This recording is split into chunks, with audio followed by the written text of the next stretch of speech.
Hey guys, Chris here. Hope you're well. Like this is a conversation. Um, as those of you that tuned in last week know, this is Once Upon a Week, where I, Chris from Nothing But Static, a UK TV based podcast, watch Once Upon a Time, one episode a week, and give you my thoughts afterwards. So we're going into episode 2. Don't know much about this one at all, but I'm excited. You know, I'm looking forward to it. After last week's, they started developing some good mysteries, and I was pleasantly surprised. So I'm excited about seeing what this week brings. That comes across false, doesn't it? That sort of yeah. I regret that immediately, but too lazy to film again. So. Okay, so it turns out that Robert Carlyle is one of the best actors in this show. Yeah, but I'll get to that, I guess. First of all, I genuinely don't want it to become a thing where at the beginning of this second part, after I've watched the episode, I point something out about my appearance, like I did last week about the shade thing. But I do have to acknowledge that before I started recording tonight, I went, oh, it's fine. I should probably put a shirt on, but it's not a problem. No one's going to realise I'm in pyjamas. And then I watched the first clip back to check it was framed right and stuff. And yeah, it's pretty clear these are my jammies. So I'll be in a shirt next week. Thought about putting one on while I watched the episode, but continuity and such. So yeah, the episode I've just seen, spoilers by the way, for those people that haven't watched Once Upon a Time. The episode I've just seen is called The Thing You Love the Most, and it basically centres on the evil queen in the past and how she got the curse in the first place. And in not the past, the fairy tale land, and in the real world in Storybrooke, it deals with her trying to get rid of Emma Swan. I'm in. I'm really in. A lot more than last week's. It's going ahead at quite a pace. Some really interesting flashbacks, some really interesting present day stuff. Really nice balance of the two.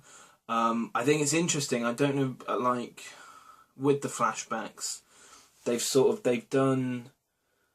roughly done, I guess, the events that lead up to the curse being lifted. So as far as I can see, maybe not the only thing left, but I guess now it's going to go into character development flashbacks.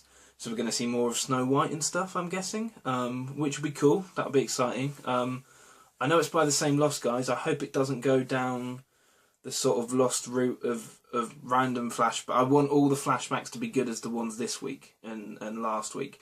I don't want it to suddenly be, you know, a flashback to when Grumpy and Sleepy played poker or something like that. I hope that they all have sort of a real character purpose or a real story purpose.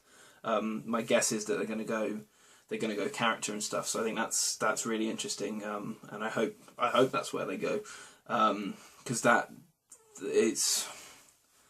I think it's important to keep the flashbacks interesting and stuff. I think that's the most interesting way to do it. But the plot worked really well. Seeing the evil queen in that scenario and seeing her trying to run Emma out of town was really interesting. Some quite funny moments with her getting arrested and stuff like that. And the thing about locking the car. Oh, I love that we once again saw him throw the knife and go, "Hey!"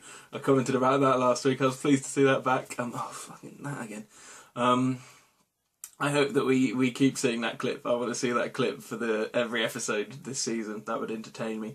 And like I say, overwhelming thought watching it was just Robert Carlyle is fantastic. Like every actor's really good in this. I'm really impressed by all of them. Jennifer Morrison doing very well.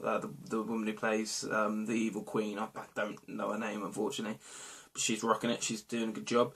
But Robert Carlyle's just fantastic, and he's fantastic. He's in Mr. Gold. He's creepy in a certain way, and as Rumpelstiltskin, I don't know if I'm saying that right. He's creepy in a different way as well. Like he's creepy in both, but he's got this real confidence and assurance as Mr. Gold. But as Rumpelstiltskin, he's just very, you know, he moves his hands a lot, and he gives a really good performance. That's really, really nice. So I'm hoping he sticks around. It's weird. I do wish I was watching it like like airing live, because I know it's lasted 3 years, and I can't help in the back of my mind, at least 4 years now, and I can't at the back of my mind help but go, well, how's it lasted 4 years? How do they deal with Henry, for example? How is he grown up now? Has something happened to Henry? Because it's difficult to deal with kids in TV shows, and presumably this season has to wrap up this storyline. So what do they do next? I know I shouldn't think ahead, and I'm trying not to think ahead, and instead I'm just trying to think about what happens with this storyline. But I'm already, there's a real joy in trying to spot other characters, like Millicent is it Millicent, the Evil Queen's sister, and the face in the mirror and stuff. It was fun, like picking them out and stuff, and seeing them in modern day. So I'm already starting to enjoy that and wondering where it goes from here. But in terms of this mystery, I don't know. It's hard to predict where it's going to go. But I guess they've got to explore Snow White more. I guess. I'm guessing that's what they do next. I don't know. And I want to know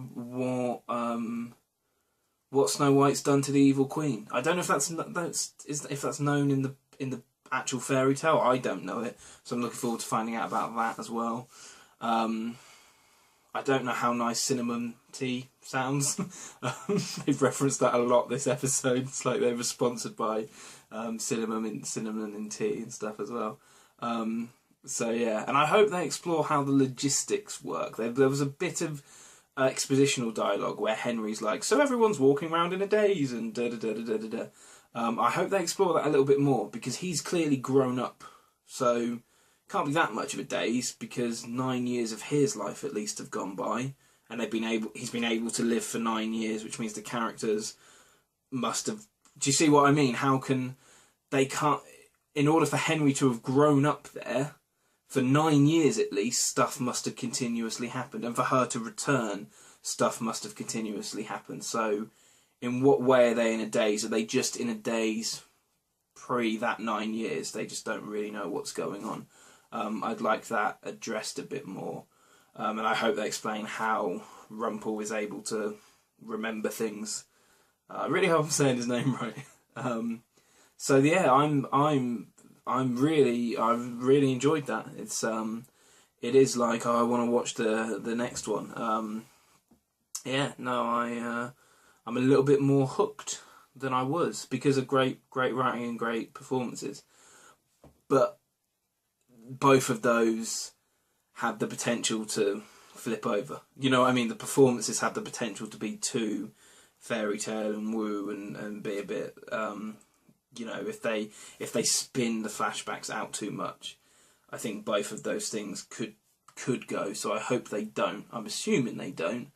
But I'm interested to see how they keep that moving at the pace, because the reason I'm a bit more hooked is because it went, right, we've done the introduction, now let's get on with the story and adventure, and episode 2 moved at a really good pace. I'm intrigued to see how they keep that up. So yeah, you can check out the rest of our videos by clicking on the channel. You can see some other content. We've got some sketches. Dan did a great TV rundown this week just gone.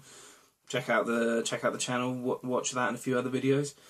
nothingbutstatic.co.uk to check out the podcast. We're on Facebook at Nothing But Static without the G. We're on Facebook, Nothing But Static UK. So yeah, check out everything. Hope you've enjoyed this. My name's Chris, and I will see you once upon a week.